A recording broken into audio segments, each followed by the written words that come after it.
Hello everybody, this is the second lesson in the sign numbers unit. It's about integers and absolute value. Let me get rid of my picture and we'll move on. So what I mean by sign numbers are sign numbers that have a direction that's involved with them, or a sign in front of them. You could have a plus sign in front of a 2 that stands for positive 2. It could just be a plain 2 that also means positive 2. Or you could have a negative sign or minus sign in front of a 2 and that stands for negative 2. And you could also call that minus 2. Integers are whole numbers and their opposites. So if we're talking about an integer, we're talking about the numbers that are whole numbers, which include 0, 1, 2, and 3, and so on. As you get bigger, that's these numbers right here. And then it also means the opposites of those numbers, or the negative versions, which come before those numbers on the number line. So negative 3, negative 2, negative 1, and so on. So the question there now lies, what numbers are actually not integers? So numbers that are not integers are any numbers that don't fit this description that we have there in the parentheses or in the definition. So that means fractions are not integers. We also call those rational numbers. My pen was writing in a weird place and it was not working, so it looks displaced. So fractions are not integers, and decimal numbers are not integers. Now, by that I mean numbers that can't be written otherwise as whole numbers or their opposites. Meaning, you could have a fraction like 6 over 2, because 6 divided by 2 is 3. You could have a decimal that says 3.00, and 3.00 actually is a whole number because you don't need the 0.00. So no fractions and no decimals.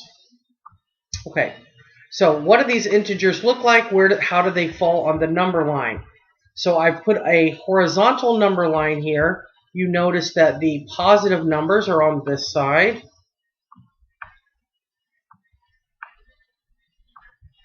They go starting with the numbers greater than 0, and they go that direction. And then the negative numbers, should have done that in a different color, but it's too late now.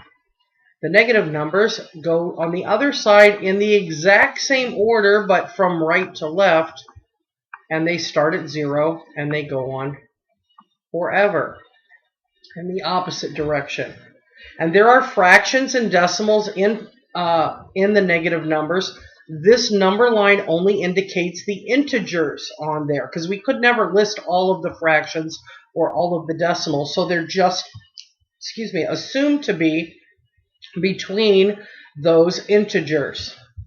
You can also use a vertical number line. So this vertical number line doesn't have very many negatives on it, but again, here's 0, and so the negative numbers are under 0, below 0. These are the negatives. And all the positive numbers, just like on the last one, are on the other side of 0. And they are going up above the 0. And those are all the positive numbers. And once again, in between 3 and 4, for example, you have things like 3.2 and 3.99999999999 and 3.5 and 3.75. All of those things come between 3 and 4. They're just not listed there because it would be impossible to list all of them. All right? Now, so if I asked you to show me some numbers on the number line, so let me just get rid of that. Let me go back to the horizontal number line, because that's what you're going to see. Let's say I wanted you to graph the number negative 2.5. So negative 2.5 has to come between negative 2 and negative 3. Just like 2.5 comes between 2 and 3. So negative 2.5, I think everybody knows that 0.5 means halfway. So negative 2.5 would be approximately there on the number line. If I wanted to graph the number, let's say 7.5, going with halves because it's too hard for me to accurately plot any fractions that are different from that. So 7.5 has to come between 7 and 8. So 7.5 would go right there. If I'll do one more. If I wanted to graph the number negative 9, for example, negative 9, I'd put a dot on negative 9 on the number line. And there you have it. That's how you would graph numbers on a number line. You just put a dot where they belong. Okay? All right, so now we're going to move into what absolute value is. Absolute value is sort of an interesting concept. Basically, what we want to know when we ask for absolute value is how far a number is from 0 on a number line. The actual symbols for absolute value are right here. They look like two bars, almost as if they're parentheses, but they're straight around a number. And the way you read that is the absolute value of 28. And absolute value actually is an operation, just like adding and subtracting. If I write the symbol like that, it means tell me how far away from 0 the number 28 is. And of course, 28 is 28 spaces away from 0. So therefore, the absolute value of 28 equals 28. Because it's 28 spaces. All right? So in general, how do you get it? You take away the absolute value symbols. And if there's a sign in front of the number, you get rid of it. So why do we even care about absolute value? Because sometimes we want to just know how much the number itself is worth without including the direction of the number, which would be the sign, meaning the positive or negative sign. And then this last thing has to do with what you do when you're evaluating something or simplifying something. It says, when do I do absolute value? So when do you actually take the absolute value of a number? You actually take the absolute value of a number after you figure out the value of what's on the inside. So you do the operations that are on the inside of the absolute value signs. Remember, I told you they can act like parentheses. And then after you end up with a single number on the inside, then you take the absolute value. So let's do a couple of examples. Okay. So we want to evaluate the absolute value of 2 times b. That's what 2b is, remember, from the SN1 section lesson. Okay, and we want to evaluate that when b equals 4. So first thing we're going to do is substitute, just like we always do when we evaluate. So substitute means we're going to write the absolute value. We're going to write 2 times 4. And then we're going to write the absolute value symbol. And then we do what's inside first. So we're not going to take any absolute values right now. We're actually just going to do what's inside first. So that means we're going to find out what 2 times 4 is, which is 8. And then we still have to take the absolute value of 8.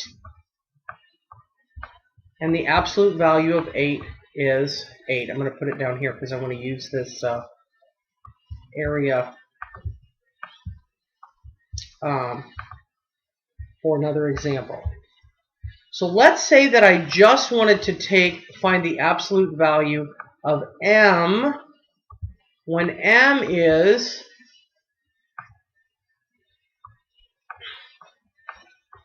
negative 3.9. Okay, so if I'm going to find the absolute value of negative 3.9, I'm going to replace the m with 3.9. So I'm going to write my absolute value symbols. I'm going to replace the absolute value with negative 3.9. So I'm going to write negative 3.9. I don't have any kind of an operation inside of that absolute value sign. So the absolute value of negative 3.9, the distance, the number of spaces negative 3.9 is away from 0, actually equals, put it in a different color so it's not confusing, that equals 3.9. So the absolute value of a positive number is a positive number. The absolute value of a negative number is a positive number. It's not the same as taking the opposite of something. Okay, let's do another example. So this says multiply 3 times the absolute value of negative 3.5. So again, we're going to do 3 and then write our absolute value symbols and then substitute in negative 3.5.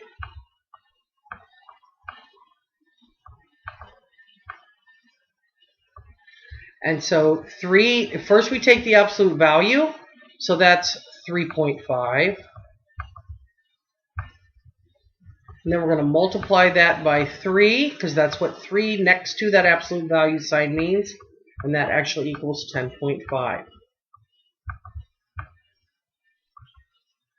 Okay, so I have a question here. Which is greater, 5 times the absolute value of a negative number, or negative 5 times the absolute value of some number x? Well, I hope you know that this is not greater, because the answer to this would be negative, because the absolute value of something is always positive. And then, so no matter what x is, we're going to get a negative number. Or if we have 5 times the absolute value of anything, we're going to get a positive number. And so this one is the correct answer. Okay, moving on. We're going to put these numbers in order for least to greatest. And I think I'm just going to write the number underneath it rather than copy them all, because I think it'll take me too long. So first of all, we need to look here and see how many negative numbers we have and how many positive numbers we have. So we have 1, 2, 3, 4 negative numbers. This equals 0.99. And this is already positive. Okay? So the biggest number would have to be positive. So we're going to start with that. So we have 1, 2, 3, 4, 5, 6 numbers. So the 6th number is going to be this, because this is something more than 1, and that's something less than 1. So we'll start with this. So this is number 6, and this is number 5. Now the funny thing is, with all these numbers, the one that would have been the biggest number in whole number, in the positive values, is actually the smallest number in the negatives. So that means in this case, the negative 99, because it's the absolutely biggest absolute value, would be the smallest because it's in the negative side. So this is number 1. Then the next one would be this, because it's the only other one that would have been greater than 1 had it been a positive number. So this is second. And then we have to decide, is negative 0.99 greater than or less than negative 9.7? Negative 9/10. Well, negative 9/10 actually equals negative 9/10. And the next digit here is invisible, but it would be a 0. So negative 0.99 is farther away from 0. That makes that number 3. And that makes this one number 4. So we have negative 99, then negative 9.9, then negative 0.99, then negative 9/10, then the absolute value of negative 0.99, and then 10/9. Good luck!